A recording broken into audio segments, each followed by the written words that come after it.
Do you want to know how you can change your name on your Telegram account? If yes, then this video is for you. Hello and welcome to 1-2-Step. It's your host back again with yet another interesting tutorial video. In this video, I'm going to teach you how you can change your name on your Telegram account.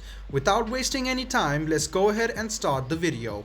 Open Telegram, which is on your phone. Now click on the three lines on the top left hand corner and go to My Profile. Click on the pen button, which you can see on the top right hand side, and it will take you your profile info. You can see that you can change your name, so go ahead and remove your name first of all. So write down your new name of your choice and then write down your last name, and then go ahead and click the tick mark button on the top right hand side of your screen.